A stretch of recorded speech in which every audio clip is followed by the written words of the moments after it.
দীর্ঘ 40-50 বছরের সংসার, যে মানুষটার সাথে জীবনের প্রতিটি চড়াই উতরাই পার করেছিলেন, শেষ বয়সে এসে সেই জীবনসঙ্গীর হাতেই এভাবে প্রাণ হারাতে হবে তা হয়তো স্বপ্নেও ভাবেননি 60 বছর বয়সী জবেদা বেগম। ঘর আলো করে একটি সন্তান আসেনি, আর এই একটি অভাবই দীর্ঘদিনের চেনা সংসারটাকে বিষিয়ে তুলেছিল। ভেতরের চাপা ক্ষোভ, মানসিক অশান্তি আর দাম্পত্য কলহে যে কতটা ভয়ঙ্কর রূপ নিতে পারে তার এক নির্মম সাক্ষী হল মাদারীপুরের আউলিয়ার চর। 65 বছরের বৃদ্ধ স্বামী সুলতান সর্দারের ধারালো ছুরির আঘাতে চিরতরে থমকে গেল জবেদা বেগমের জীবন। শেষ বয়সের একাকিত্ব আর সন্তানের শূন্যতা এভাবে একটি নৃশংস হত্যাকাণ্ডে রূপ নেবে তা মেনে নিতে পারছে না কেউই। একটি সন্তানের অভাব কি সত্যি একটা জলজান্ত মানুষের জীবনের চেয়েও বড় হতে পারে?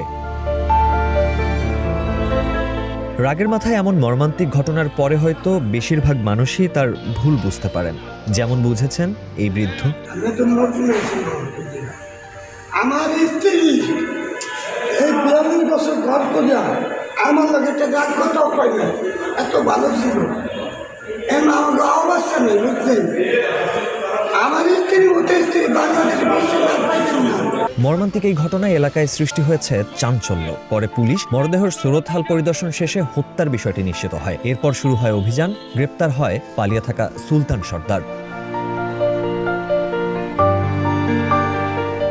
মাদারীপুর সদর সার্কেলের অতিরিক্ত পুলিশ সুপার ফারিয়া রফিক জানান, দীর্ঘদিনের কলহ থেকেই এমন ঘটনা ঘটেছে। অভিযুক্তকে আদালতে প্রেরণ করা হয়েছে বলেও নিশ্চিত করেছেন তিনি। গত রাত 18 জুলাই 2026 খ্রিস্টাব্দ রাত 11:30 ঘটিকায় সুলতান সর্দারের বসত ঘরে পারিবারিক কলহের কারণে সুলতান সর্দার তিনি একটি ধারালো দা দিয়ে ডিজিজ জবেদা বেগমকে গলা কেটে জবাই করে হত্যা করেন।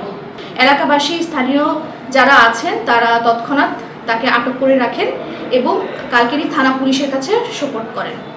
যে ধারালো দা দিয়ে ডিজিজকে জবাই করা হয়েছে সে দাটি আমরা জব্দ করি এবং সাথে সাথে আসামির পরিহিত রক্তমাখা লুঙ্গি আমরা জব্দ করি। জবেদা বেগমের এই নির্মম বিদায় কেবল একটি হত্যাকাণ্ড নয়, বরং আমাদের সমাজের ভেতরের এক গভীর ক্ষতকে সামনে এনে দেয়। যে বয়সে একে অপরের হাত ধরে শান্তিতে কাটানোর কথা, সেই বয়সে এসে সন্তানের অভাব আর মানসিক অশান্তি এমন নৃশংস রূপ নিল। একটি জীবনের অবসান হয়তো আইনি প্রক্রিয়ায় সুলতান সর্দারের শাস্তির মাধ্যমে শেষ হবে, কিন্তু যে শূন্যতা আর প্রশ্ন রেখে গেল তার উত্তর কোথায়? শাওন বলের তথ্যচিত্রে মাহফুজা রেফিন, গ্রিন টিভি ডিজিটাল।